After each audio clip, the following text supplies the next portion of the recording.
Here we go. I feel like today's encouragement is for singles, whether you're 18 or 80, and then also maybe you're not single, but maybe you're in a season where you're facing something alone. I think this will encourage you as well. The Lord sees you, the Lord hears you, He hears your prayers, tears, He sees those, and tears talk to the Lord.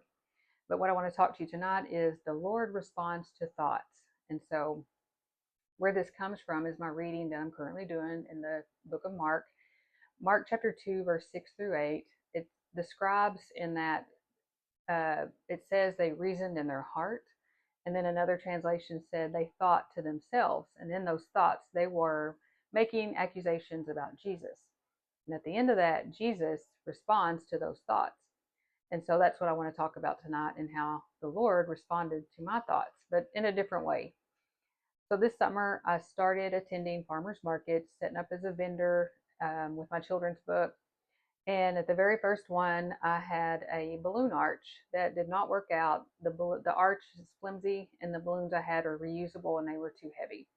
And so, thank goodness, my coworker was there. Her and her daughter, they thought of a different solution, so we went with that.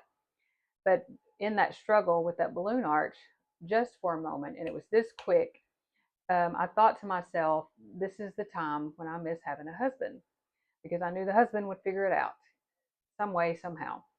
And so I moved on. It was really just that quick, and I moved on. And so we continued to set up, and then here comes a man. It was the FFA teacher.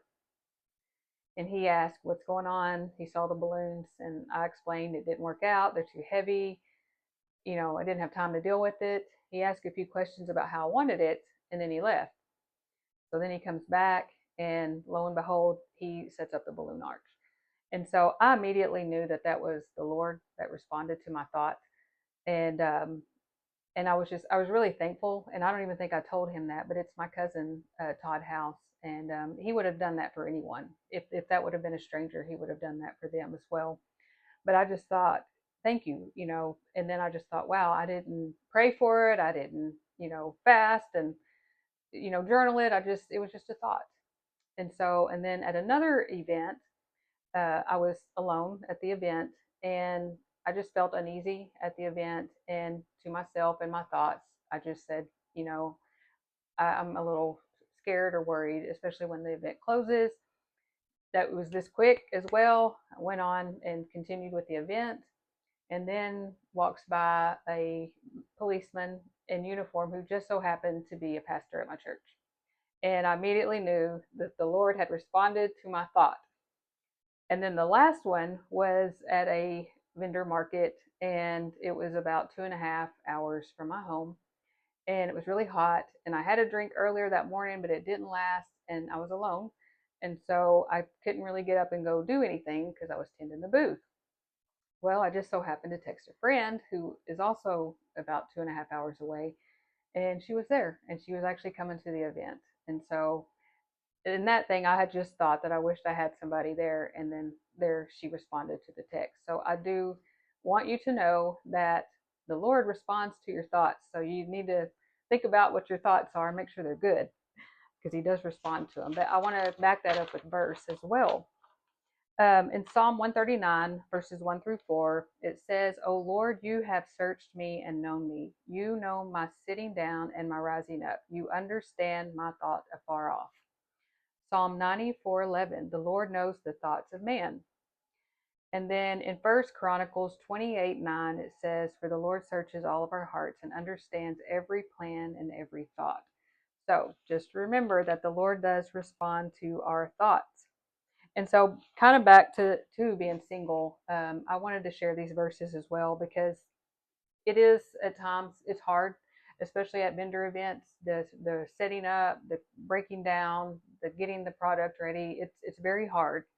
And so He hears our prayers. He answers. He hears the thoughts, and He answers those as well. But this is just to encourage someone, and it comes from 1 Corinthians verses 7.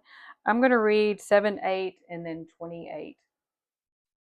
Sometimes I wish everyone were single like me. And this is Paul, by the way. Sometimes I wish everyone were single like me, a simpler life in many ways. But celibacy is not for everyone any more than marriage is. God gives the gift of the single life to some, and the gift of married life to others. And then in verses 32 of Corinthians chapter 7, but I want you to be without care. He who is unmarried cares for the things of the Lord, how he may please the Lord.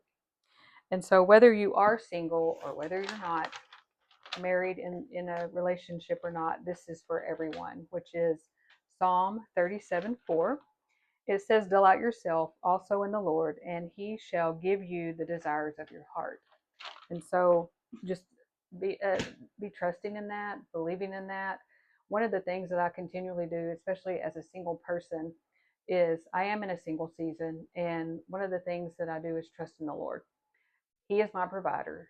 He is my father. And if an earthly man, earthly father can take good care of me, how much more can our heavenly father take care of us? And so one of the verses I'll stand on too is that those who trust in the Lord shall not be disappointed. They shall not be put to shame. And so anytime I get into an area where I am trusting, but I'm just, really having to have faith, I repeat that over and over. I'm like, Lord, it says, if I trust you, I will not be put to shame. I will not be disappointed. So whether you're single, you're in an alone season, or you're just anybody that's in a season where you're having to trust, put your trust in the Lord and remember that verse that you shall not be disappointed or put to shame. That's all I have.